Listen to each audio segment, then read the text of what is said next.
Thank you, PJ. It is August. It is another edition of the Pair and a Spare podcast. We are presented, as always, by Jax Cafe. If you're watching on YouTube, you see it right there on the scroll. The Pair and a Spare podcast is presented by Jax Cafe. Make your reservations at jaxcafe.com. We have blown Chip Scoggins' mind with all of our technological advances so far this summer. He is from the Star Tribune. Ryan Burns from GopherIllustrated.com. Great to see you guys. It feels like just yesterday I saw all of you because it was like yesterday. We went to Gopher practice. As I tweeted out earlier this morning, guys, nobody has boots on the ground like the Pair and a Spare podcast. You want to talk about in the trenches reporting on the Gopher football squad. Does it get any better than the Pair and a Spare with not one, not two, but three hosts all in the trenches yesterday? Good morning. How are we? We call that blanket coverage. I had offense, you had defense, and we left Burnsy's favorite part, special teams, to him. Well, that's fake news right out of the gate because you had a keen eye on special teams, Chip. It's another picture that I might splice into the YouTube. You were following Coy Parrish around like a schoolboy with a day one. Yeah, just watching number 3, Coy Parrish from Esco. Yeah. Is he going to do this? Is he going to do that? That's if I was looking for you, Chip, if I didn't find you, I was just looking for Coy, and there you are. I'd find Parrish, and then I'd say, oh, there's Chip. He's watching his guy. I'm just happy Guardsy found his way into the stadium. Did you hear about that? Hold on. We're gonna get to that. Don't. There's a lot to get to from practice. But go ahead. But even you said about Coy. He does carry himself differently out there, right? Yeah, he looks different. Yeah, I suspect he'll be a punt returner before long, and then.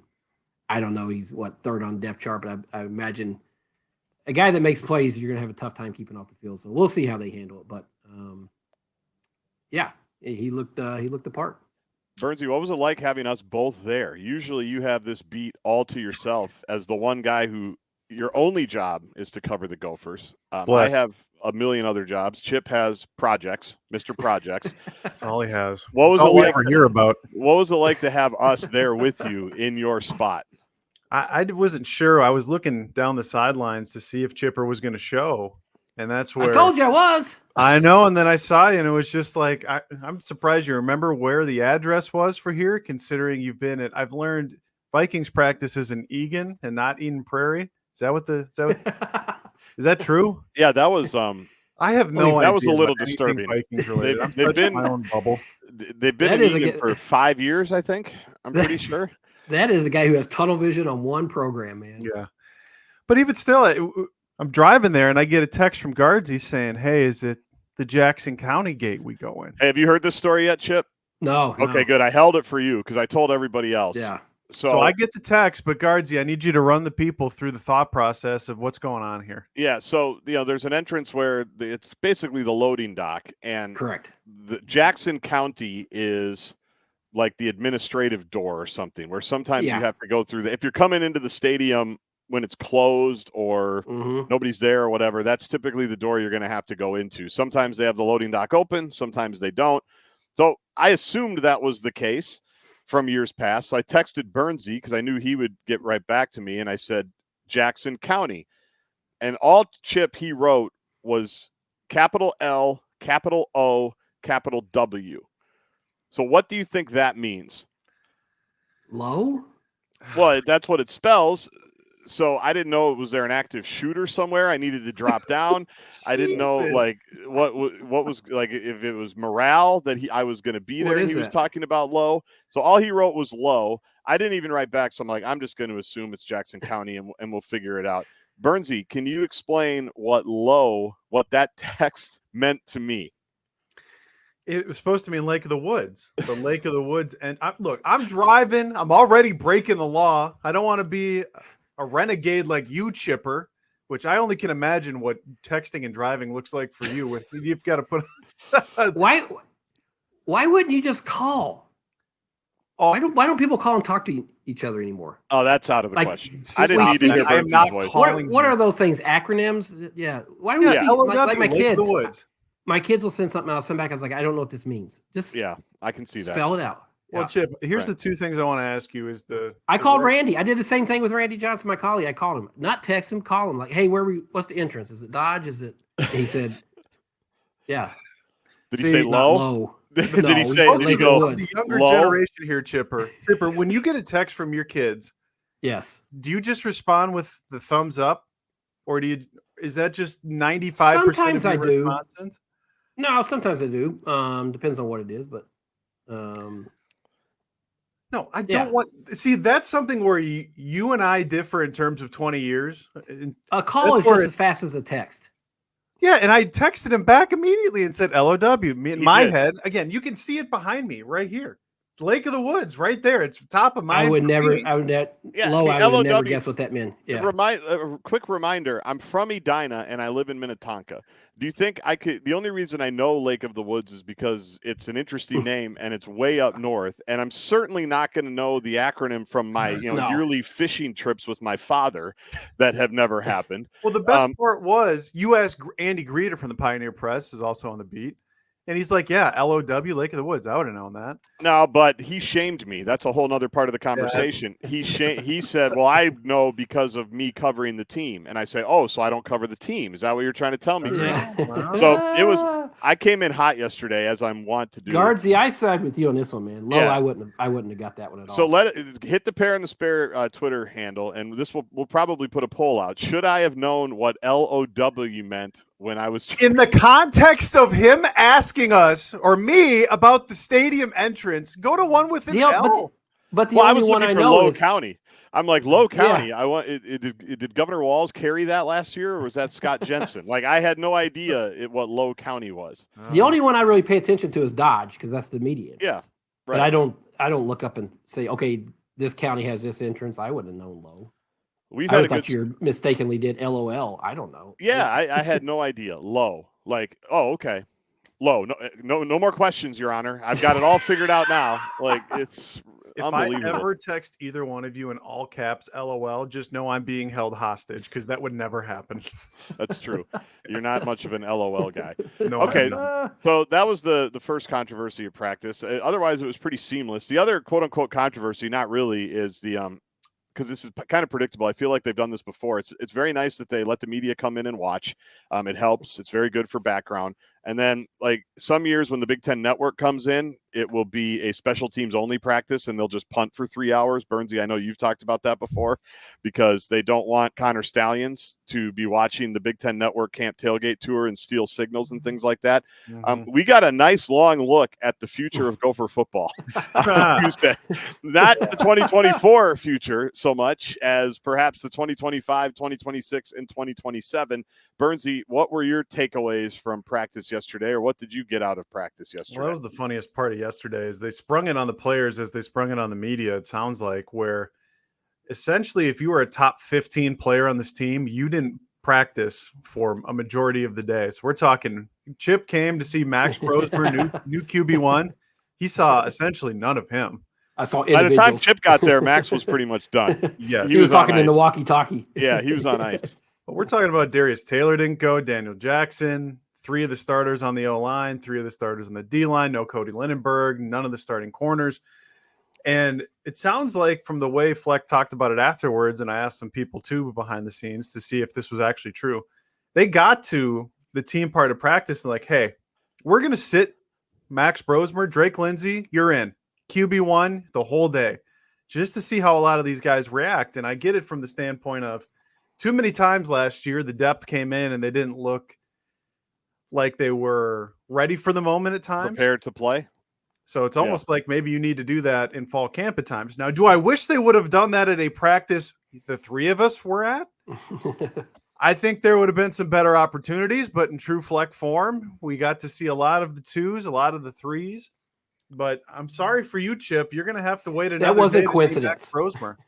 That was No. not coincidence that it happened Yeah. on the day the media was allowed in. No. And when I noticed it, I'm like, yeah, that makes sense. That makes sense. That's every football on coach, brand. right? Yeah. I mean, it's just you say it all the time, Burnsy. No one is as paranoid as a college football coach. And again, I'm foreshadowing.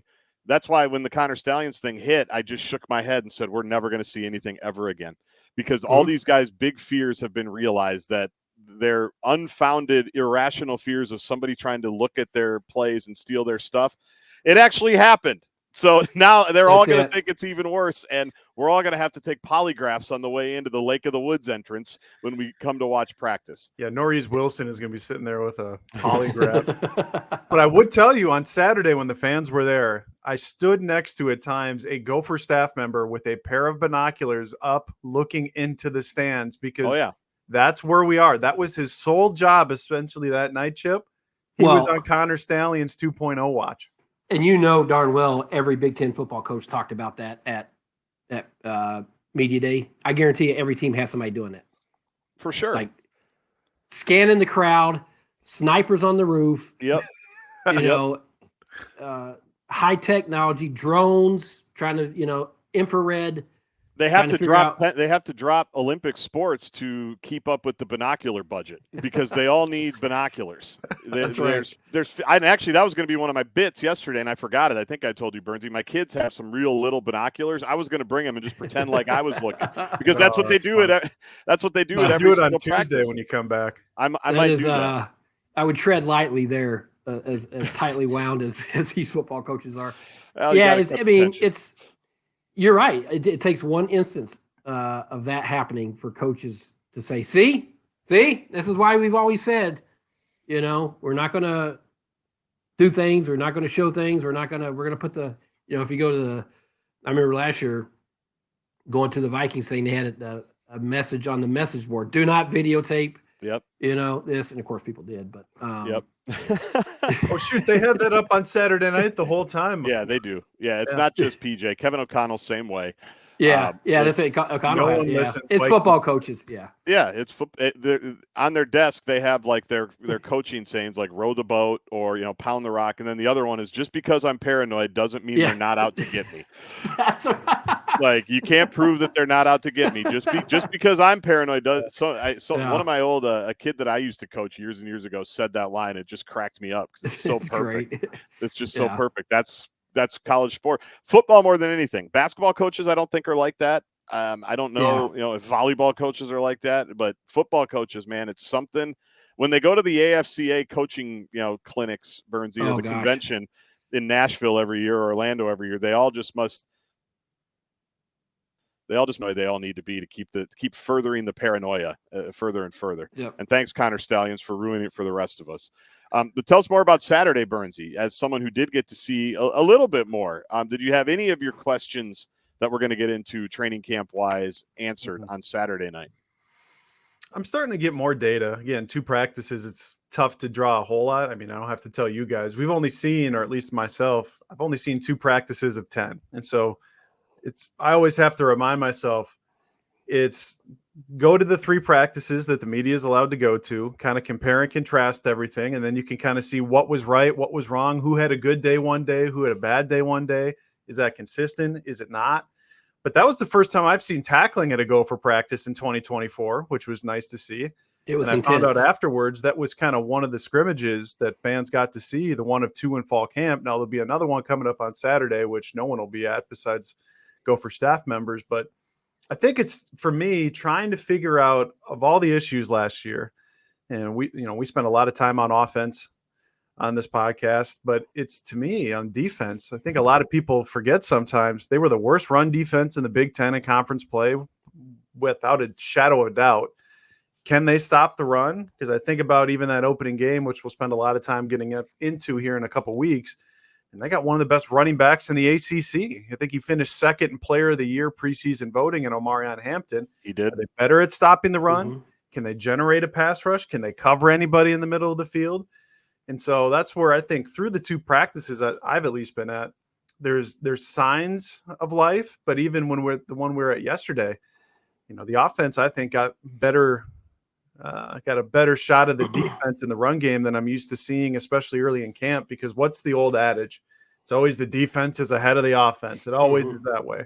Well, at least with the 2s yesterday, I know the defense was installing some new schemes. Minnesota's offense was installing some new things in the run game as well, but I wasn't accustomed to seeing as many successful runs, I guess, against that defense that I saw yesterday.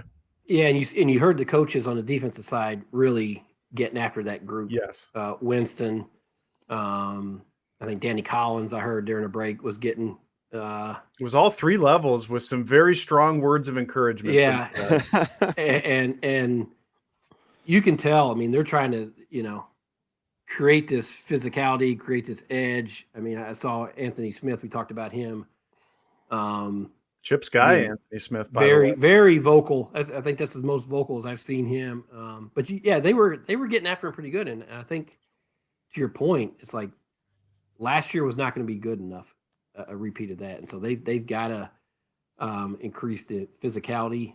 And I think these coaches are trying to pull it out. I mean, it's interesting talking to PJ, and I saw his quotes from people talking about it from Saturday too. Just the defensive line and trying to find different combinations and packages with those guys. PJ said they have a different they all have a different maybe body type, skill set that they're trying to figure out the best way to employ them and get matchups in their favor. So we'll see how that goes. And I don't know if this is just fall camp speak or if there's something to it that he felt like he hasn't had this kind of versatility from his defensive line in a couple of years. And so I want to see what that looks like when the game starts. Yeah, that's been the word of fall camp is versatility for the defensive line. And versatility is only as good as being able to stop the run. I mean, we can talk about moving guys around and passing down situations, but you have to earn the right to rush the passer. I mean, you have to earn the right to get the second and third and long. So while Anthony Smith might be able to play outside and inside, Devin Eastern can play outside and inside, Jalen Logan Redding, we can continue to go down the list. If you can't stop the run, it's going to be tough for Ja Joyner to be able to pin his earbacks to try and get Willie Van de Steeg's record. Yeah. How much do you think having a healthy Cody Lindenberg will shore that up? I think quite a bit. I mean, I do too. I think his absence last year was just dramatic. Well, you go from, I mean, there's so many reasons for it last year with whether it was Cody Lindenberg not playing until the Michigan State game. You lost two depth linebackers and Donald Willis and Braylon Oliver to the transfer portal. You swung and missed on Ryan Seelig, who you took there. Yeah. And that's how you get to game one, essentially. And you're starting Maverick Baranowski and Devin Williams, who've never had significant experience. And just way too many missed tackles last year from linebackers. That's where I looked at the PFF data, Chip. Yeah. Whether it was Maverick Baranowski, Devin Williams, or even Cody Lindenberg, in the 4 games that Cody played, he missed double-digit total tackles. They got to sure up tackling. Well, I think missed tackles. And also, it felt like last year there were more guys out of position than what we were used to seeing from a Joe Rossi defense. Like normally, like Joe Rossi, like guys are in where they're supposed to be and they make a play. They're just technically sound, fundamental. It felt like last year, like guys would be out of position all the time, and then all of a sudden the guys out the gate for a long run. It's like, man, we haven't seen that. So I don't know if that was just the newness and guys being asked to play before they're ready by just out of necessity. But I think if you start there, and just be in the right spot and then become better tacklers, and how do you do that in fall camp? Because you're not really tackling as much as But you're right. I mean, it was I would say missed tackles and drop passes last year were the 2 things that you just saw way too much of.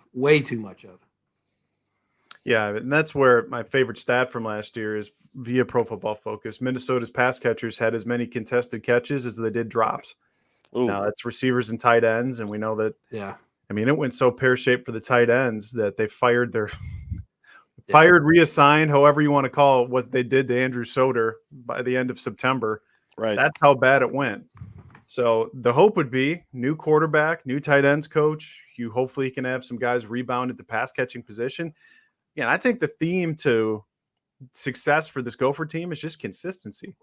Yeah. If you can get consistency from the quarterback, which you didn't get, consistency from your pass catchers, consistency from all define the level of the defense, that's half the battle for these 18 to 23-year-olds is if you just know what you can get, you can try to mask your weaknesses and play to your strengths. But that's where I think the next 3 weeks are just going to be huge for Fleck and his staff to try and figure that out. Can we be consistent? And if we can be, I think that's a lot easier to build a team around. Well, Fleck had that quote yesterday I thought was interesting. He said, we're beyond the point of, hey, this guy made a splash play, let's put him on the field. Right. He said, you do that early in your, basically what he's saying, you do that early in your tenure. He said, now it's like, you have to do it play after play after play after play and be consistent. I started thinking, I had Anthony Smith on my mind. It's like, that seems like he's talking about that guy specifically, right? It's Sure. one thing to make a couple of great plays in the game, but can you do it if you turn around and you're in the wrong spot, or whatever, you don't make the play. That's what he said. The theme of this camp is finding guys that can do it play after play after play after play. Yeah. So on the defense, Burnsy, we've talked a lot about the defensive line. I think let's talk about we've already hinted at the linebackers in the secondary. One of the questions I have is, last year, a guy who was feast or famine, a guy who they built the defense around, is no longer here. He's playing for the New York Giants. His name is Tyler Nubin. He masked a lot of issues, I think, that they had. He obviously made some huge plays that helped them save games, thinking about Nebraska, among others. So who replaces him? How different is the defense without a guy like him, kind of doing his own thing, for better or worse? Thinking about Northwestern at that point, for better or worse. How's the secondary look from your eyes as they've kind of retooled that thing too? Yeah, we can start in the middle, and that's where I know everybody wants to talk about Coy Parrish. I mean, Chip followed him like a little puppy yesterday. Wherever he went, there was Chip following number 3. I gave up after punt return. If Chip would have had one of those catapult vests that they all wear, his data would have been the exact same as Coy Parrish's. It would have been within like 20 steps of whatever Coy did at practice yesterday. That's what Chip did. Mine would have been dead. He's dead. Can't find pulse. But if Coy Parrish would have been here in January, I think he would certainly be the front runner right now for that free safety spot that's been left open by Nubin. The thing is, he got here in June, and when he got here in June, people, I think, forget he also got injured and going into state track. I think he pulled a hammy in the section final, missed essentially the whole month of June, his first month here, because he was recovering from that injury. Now he got healthy as it went on. You've seen him be healthy here in fall camp. But it also comes down to who can be most consistent from the guys ahead of him. And if they can't be, we're talking about Coleman Bryson, who people remember the 2022 bowl game MVP with that pick 6 against Syracuse. You've got Kerry Brown, who started as a true freshman in the bowl game for Tyler Nubin. But I think a lot of it comes down to these next 7 days. There are 2 true freshmen, in my opinion, that they are treating differently than every other true freshman. That is Coy Parrish on defense, and that is Drake Lindsay on offense. And I think both wear number 3. But if Coy Parrish can continue to make plays, when we were there on Saturday, he jumped a route, should have had a pick 6, but he dropped it. If he can that's also one of the biggest things, Guardsy, I want to know is Tyler Nubin was essentially the lone playmaker last year in the back 7. Right. I mean, he leads the university now in interceptions. All time. Who can be a playmaker on the back end? And that's where someone like Coy Parrish could potentially be that. But he's still, as the reps have shown us the last 2 times the media has been there, he is firmly 3rd on the depth chart right now. Yeah. That can and will change, say, at the scrimmage on Saturday. But even next to him, we haven't seen Darius Green, who started games at strong safety last year, healthy yet. Aiden Goosby's there. Deontay McMillan. I feel pretty good about the corners on the outside between Wally, who's going to be in his 4th year as the starter. Ethan Robinson has played about 2,000 snaps at the FCS level. It's just depth. I mean, that's one. Yeah. It's trying to figure out, say, to me, Chip, at safety, who can be a playmaker, who can be consistent, and then behind Wally and Robinson, you just don't have a lot of experience depth. Yeah, who's the guy that kind of made a couple plays yesterday? Zaquan Bryan. Yeah, and he was filling in. He kind of flashed a little bit yesterday. I don't know. I can't sit here and probably tell you much about the top corner behind those 2 guys. Where I think when you look at some of the issues last year, was covering guys in the slot. Maybe Wally, I think, as we've seen, slides inside, and if that's going to be the case, you got to have another corner come in. And to me, that would be Zaquan Bryan right now. But he's only a redshirt freshman. Right.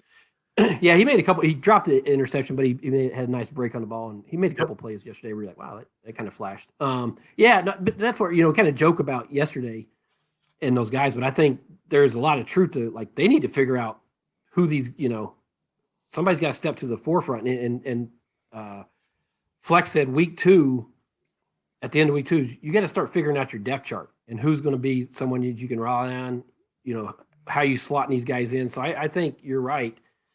The next 7 days to 10 days are going to be critical for them establishing the pecking order of depth chart, who they can trust in the rotation and that type of thing. So I don't know. I mean, you have a better sense of who that would be.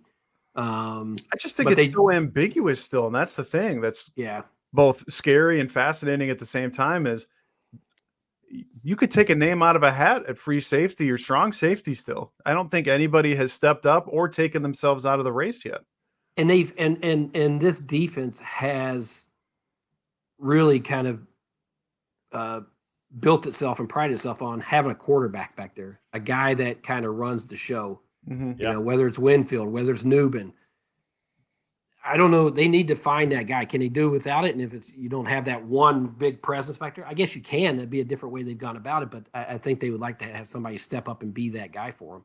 Well, that's where I think the most likely scenario in my mind right now, 3 weeks until North Carolina, is you're going to see them rotate safeties. And just like they did at Strong last year, where maybe somebody plays better against the run. Well, we'll use them on early downs. And then on passing downs, you put in 2 brand new safeties. And that's where, if you want to think of a potential role for Coy Parrish, that to me would say a passing down free safety where he can just sit back and trust his instincts and make breaks on the ball. Now, that's something that's certainly to be determined, but that's to your point, Chip. I think we're going to see as much rotating as we've seen in now 8 years under PJ defensively. And that's where Cody Lindenberg becomes that much more valuable, because someone has to be getting the plays in from the sideline. Someone has to be relaying, and he's going to be the consistent guy there. Yeah, and that's, I'm sure that's a little unnerving because you're, when you're rotating guys in and out, or, Correct. It lives, in theory, you're thinking, oh my God, this, could lead to some confusion or whatever. So yeah, Lindenberg's presence out there and staying healthy and having him be the glue and cohesion to try to make sure everybody's in the right spots. So this is, and you have a new defensive coordinator, right, that's trying to do all this together. That can't be minimized. So it's as much as we talk about the not uncertainty at quarterback, but just kind of the unknown of what we're going to see from Brosmer. I think on that back end and how that all comes together is, probably the biggest unknown right now with this team. Well, it is the question that I know I get. I was on with Brandon Molesky on The Fan on Monday, and when we started talking Gophers, within 30 seconds, somebody asked about Coy Parrish, and that makes sense, right? I'm sure Burnsy, I'm sure it's in your mentions. I'm sure it's on Ask Burnsy Anything at GopherIllustrated.com. If you do an F3 search for Coy, you get the good restaurant in Vegas and Los Angeles, and you also get the kid from Esco. That's the Google search. But I think you nailed it, though. That's what kind of jumped out at me is of all the new faces, like the fact that Coy is still, that he's already like in the 3 deep, like getting reps this early in camp. That shows you that they think he can at some point probably continue to climb up and make some type of an impact here. And we've already talked about the return game. They obviously listened to the podcast because they put him back there to at least let him get some run in that deal. So this can be the blanket for everybody as we're walking around town here in the next 3 weeks. What are they going to do with Coy? This is what they're doing with him. Like, it looks like they're going to give him an opportunity to earn his way into some type of role this season. Well, it's funny.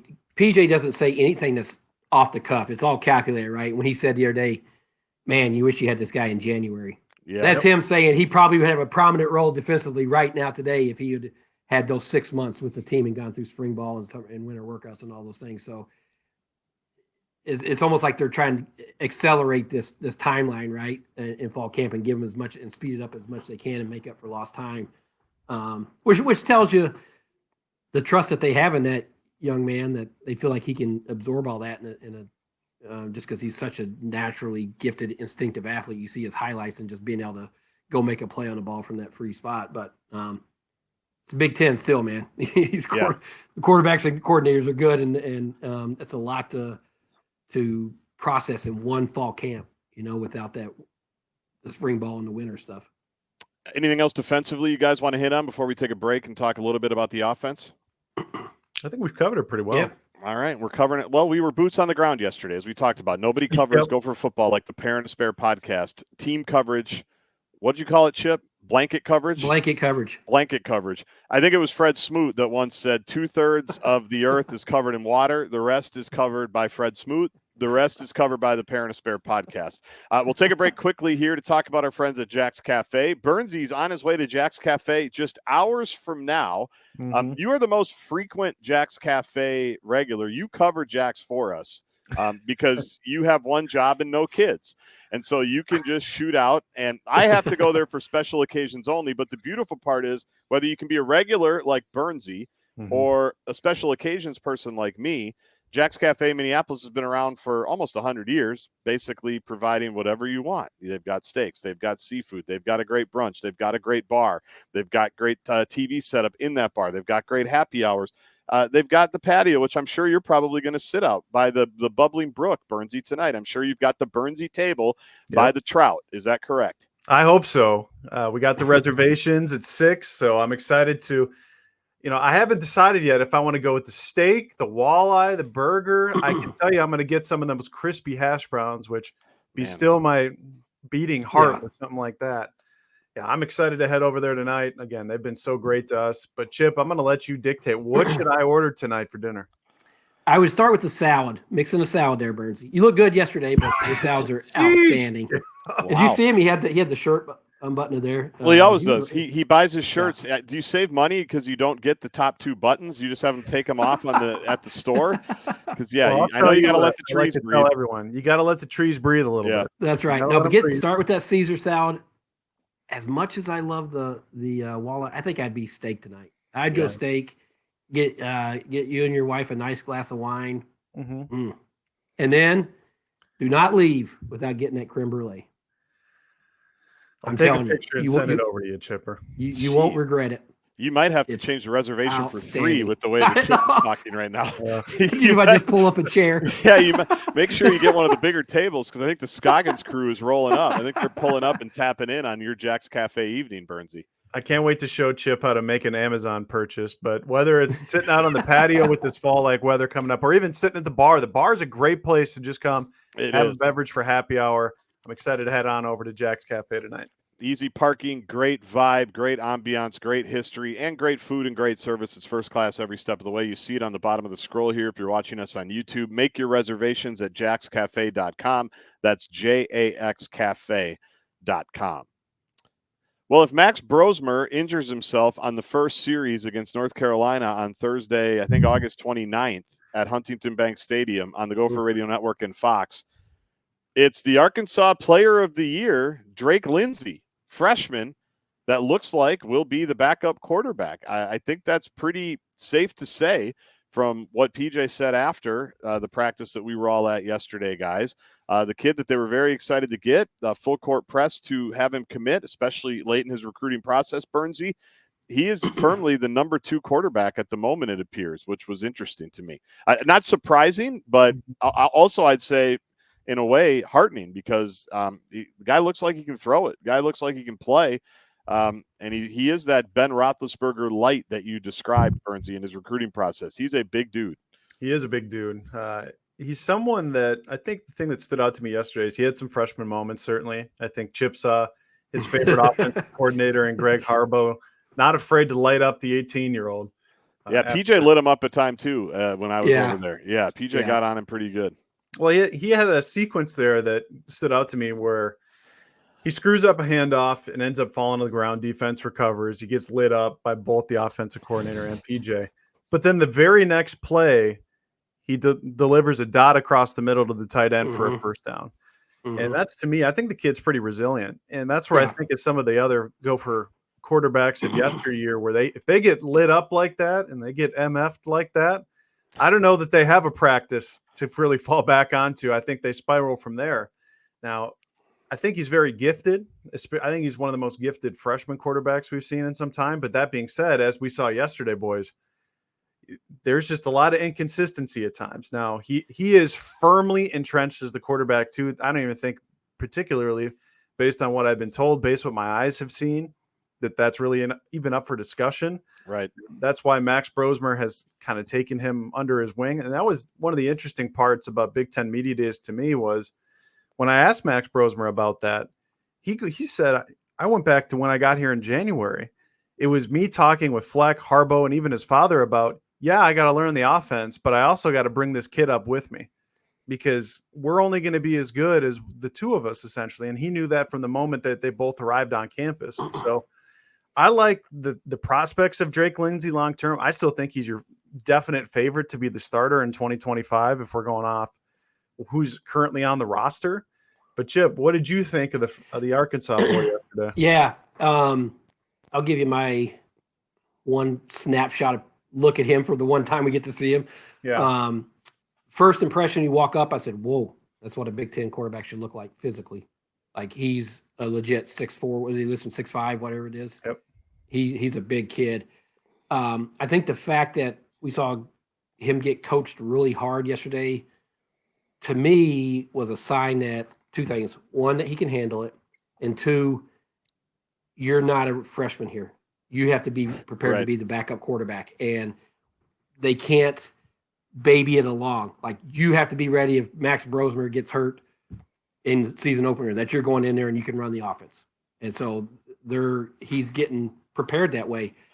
I agree with you. I like the way that he responded to a couple tough moments for him, where he had the one where they were shifting and the timing was all that all out of sorts, and they blew a gasket on that one. But I will say this: the kid is not afraid of his arm and to put a ball in a tight window. Yeah, which if you watched him play and you didn't know he's a freshman, you're like, that quarterback has confidence the way he, the passes that he attempts, the places he puts the ball.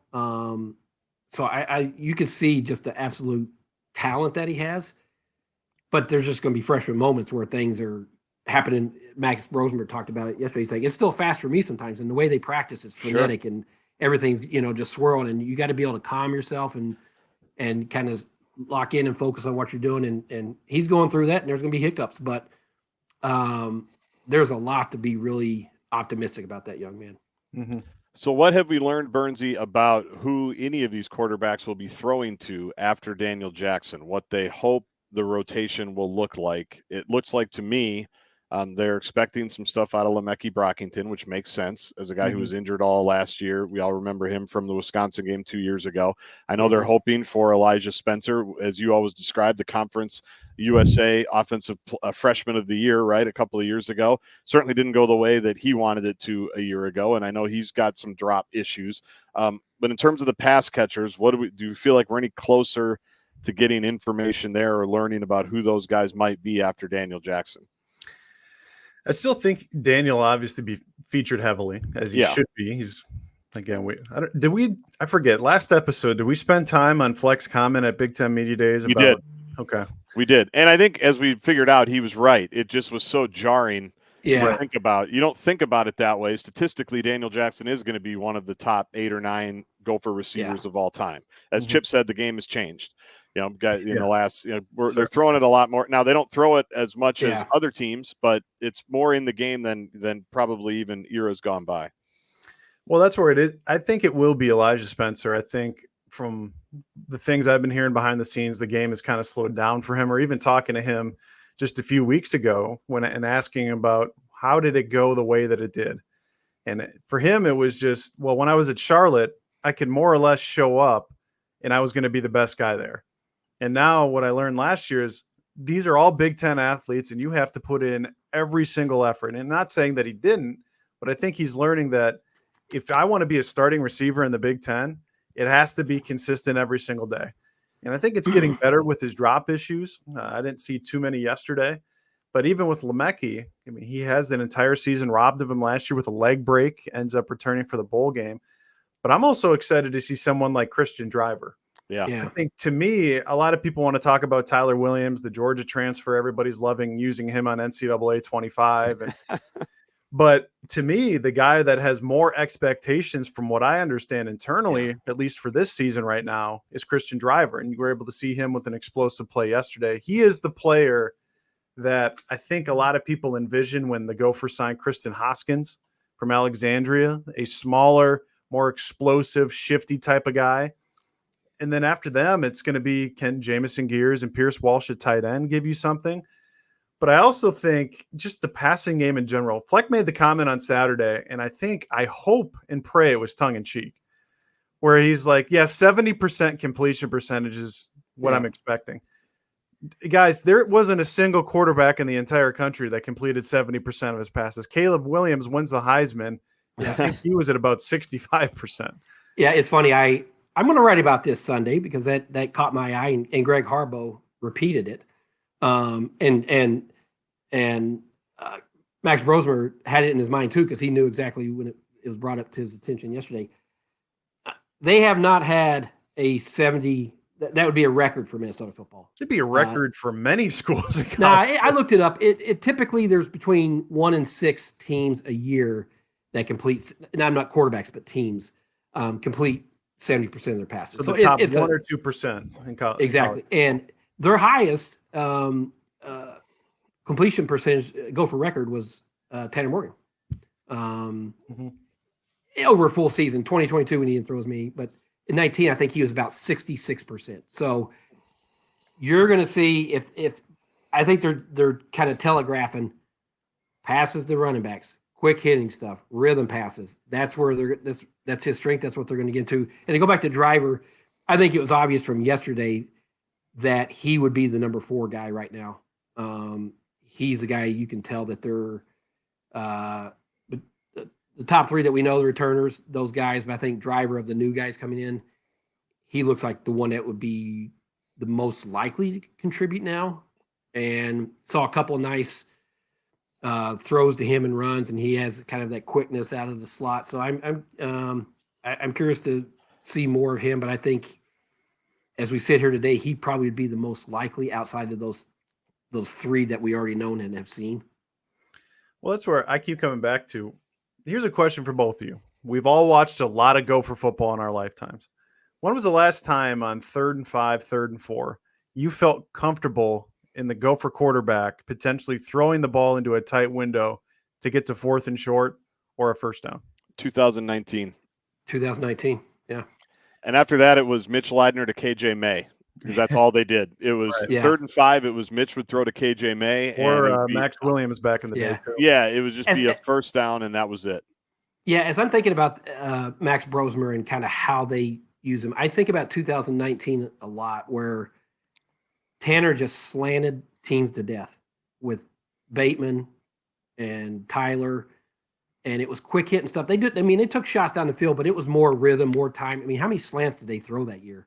A million. And just Chris Ottman-Bell and catch and run slants, not catch and run. That's what fall. Gain of 7.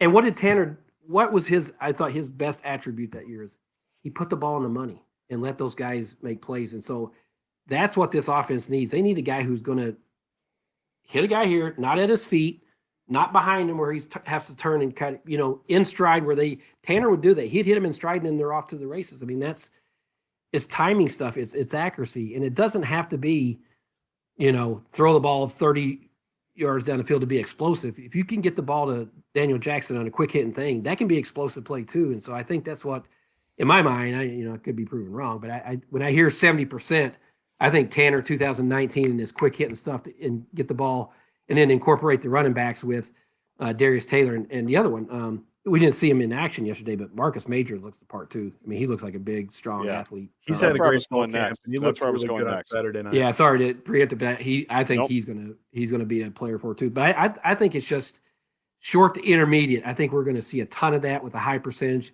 and because both Harbaugh and Fleck both said, pass the run. Like that's how they want to do it. It's like just keep it in a rhythm and use those little quick hitting passes is almost an extension of the running game. Well, it's what they wanted to do last year. We saw that against Nebraska. They threw the ball 40 times. Now, part of it too was they couldn't run the ball. But I think that's what they've learned from the last couple of seasons, or at least I hope that Greg Harbaugh is trying to change, is everybody listening to this knows Minnesota wants to go to their inside-outside zone running scheme. Yeah. But they need to be more efficient, because the amount of times they were 2nd and 3rd and long last year because they couldn't run the ball or the quarterback was inconsistent, missing throws. If you can just get to more 2nd and 3rd and shorts, especially in college football, the explosives will then come. I don't have to tell you, Chip. I mean, Minnesota is one of the least explosive passing offenses in college football. But if you can just get the two go hand in hand to me offensively. If you're efficient, you'll be explosive. If you're explosive, you'll be efficient. But you can't have one without the other. And so that's where the hope is. If Brosmer can just complete 63, 65. 60, yeah. Like last year, they were 52% with Athan. 52%. Yeah.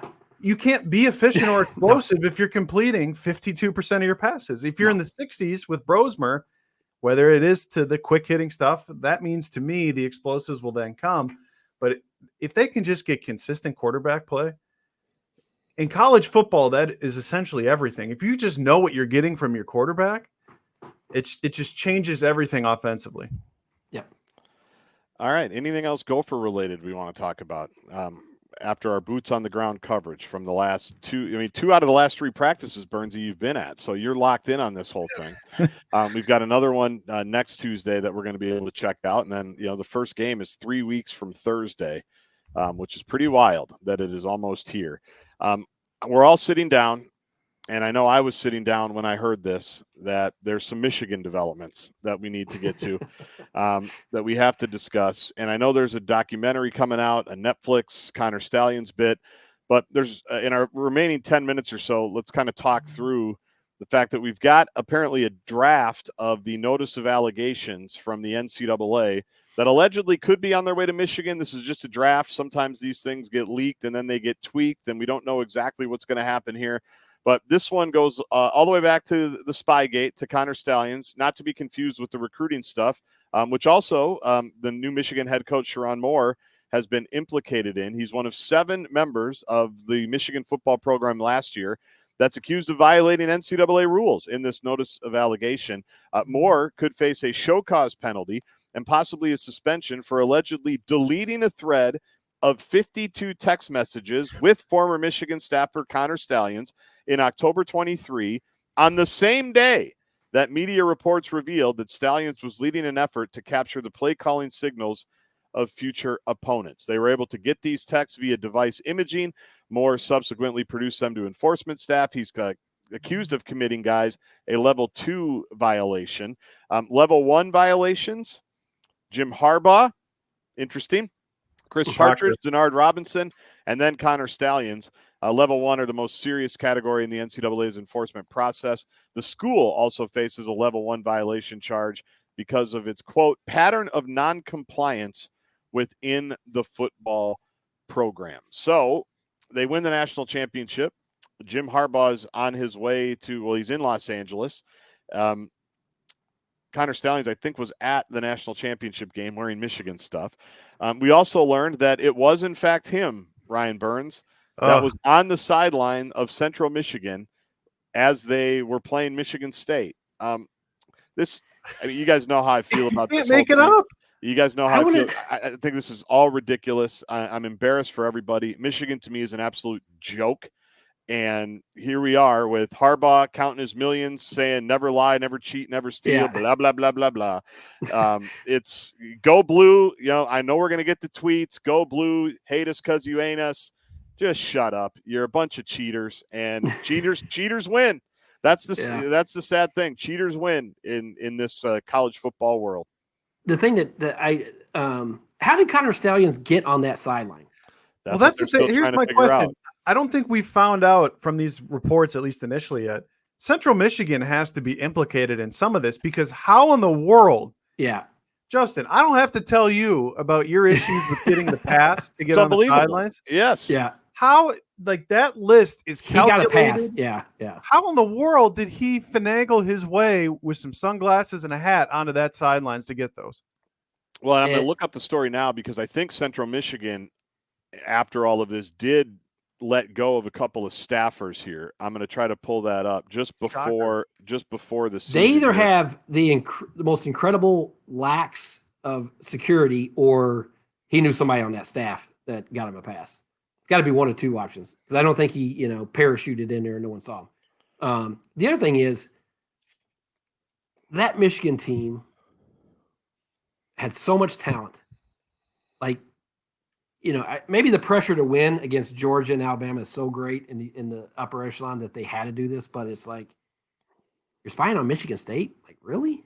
Shoot, even the Gophers. I mean, yeah. I can assure you that, I think I was standing next to Guards when we asked a certain someone yesterday. I got hit with a no comment, but I've seen some images from some games previous to Minnesota where it was just a random guy standing up with his phone just videoing, and there were some fans around that sent some photos to me, like, what's going on here? Yep. They took a picture of it, didn't think anything of it. And now, obviously, after the fact, who knows if it was true or not in terms of that was implicated in this Michigan mess.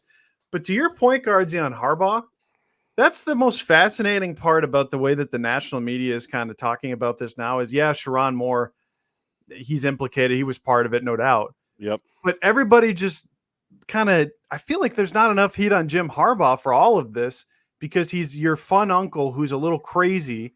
Well, what can they do? Well, that's the thing. What can they do? He got ahead of the posse. I mean, we knew this was going to happen. He missed half the season a year ago. The first part that he missed was because of the recruiting violations for, by the way, guys that were on this team. Chip, you talked about all this talent. Yeah. They're recruiting during COVID when you're not supposed to. It's like the one rule everybody followed except him and Herm Edwards, who got fired. And so they've got all this talent on this team that some of it was begotten illegally. And then they're cheating on top of it. Now, I've said before, and we probably talked about it in the pod, I always thought it was ridiculous going back to before this 3-year run where they won 3 Big Ten titles in a row and went to the playoffs, won a national championship. The fact that Jim Harbaugh was being mentioned and treated the same way that Nebraska treated Scott Frost in terms of contract reduction and you're on the hot seat, to me, I thought was ridiculous. That he couldn't beat Ohio State. That was his big crime. He was 9-3, 10-2, New Year's Day bowls. He had completely brought Michigan back from the abyss. So in a way, if I'm Harbaugh, I'm going, well, screw you guys. I'm 10-2. I'm 11-1. You guys, do you want to go back to Rich Rod? Do you want to go back to Brady Hoke? Do you want to go back to what was here after? Yeah. I'm just going to cheat my ass off then because you're going to fire me anyway. So in a perverse way, I don't blame him for cheating like this because they stripped his contract before those. Yeah, he took a pay cut. Yeah, it was ridiculous. To me, that was ridiculous back then. This is all equally ridiculous. And it was a quarterback's coach at Central Michigan that was just fired. Jake Costner, no relation to Kevin, was a student because it's with a K. He was a student assistant at Michigan for 4 seasons and was familiar with Stallions while working with the Wolverines before moving on to CMU. So that's the. So he was fired here. He was 6 fired days here. Ago. Okay, so he obviously secured the pass for him and got him there. I would think. Yeah. Let's get something else that we don't know about. This is from August 1st, so basically a week ago. So he probably knew this was coming, right? Just like Harbaugh did, and more. It's like, honestly, I don't want to wish a guy getting fired when he finally gets his dream job. But, dude, you were crying like Jim Harbaugh was dying of something in a hospital at Penn State. And to me, that's where I lost it for him. It's like, we're going to cry? We're going to cry to Jenny Taft on national television, or whoever the sideline. I think it was a Fox game. I'm sure it was. Big noon kickoff. We're going to tear up to Jenny Taft, Edina Zone, because Jim Harbaugh's waiting at the Ramada in State College because of all of this. Like, come on, dude. Get a grip. I think the thing that, for me, it's just like, you're Michigan, man. Correct. Like, you have every inherent advantage. You're Michigan.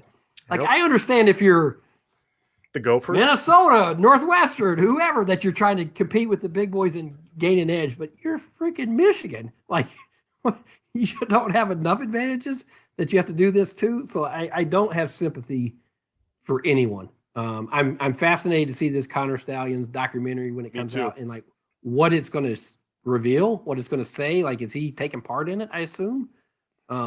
Is he going to flaunt it? That what he did.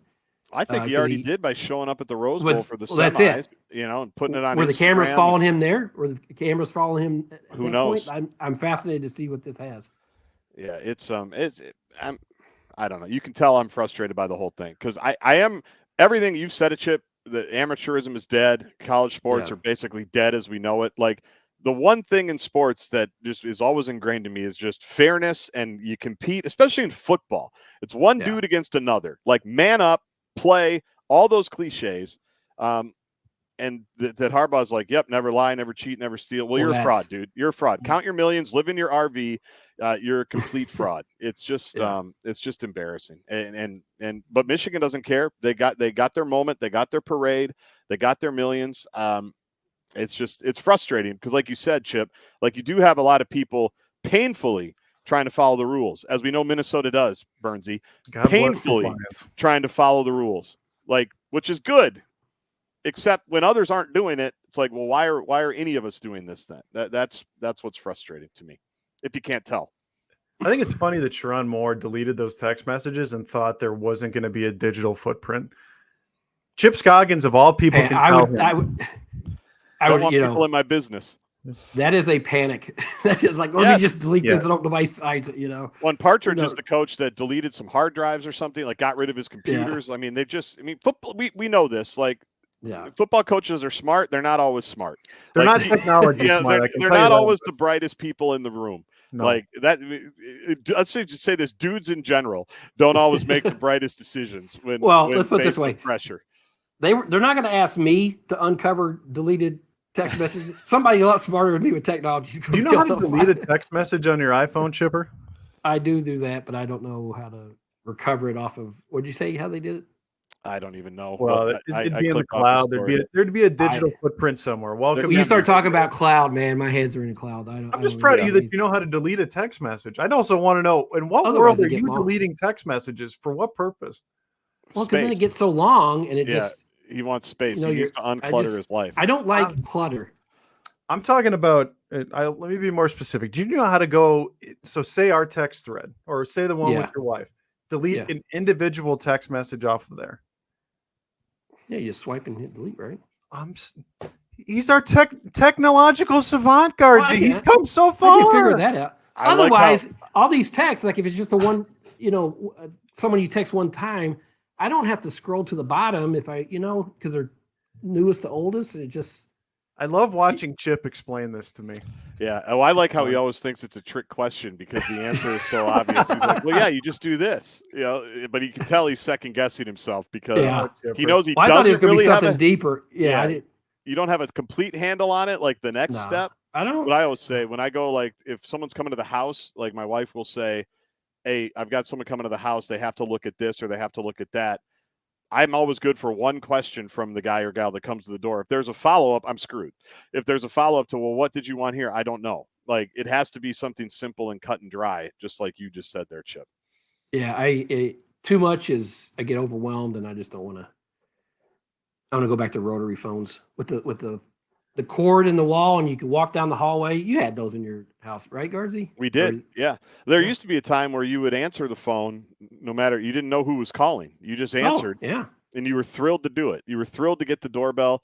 Now I don't answer any phone calls. Even if Burnsy, we'd call the operator and they'd patch us through. Did you ever do that? I can't say I've ever done that. We had the house phone, which now Guardsy, well, shoot, even your children, Chipper, do they even know what a house phone is? Landline? No. Like, yeah, there's not a shot. I answer somebody at the door.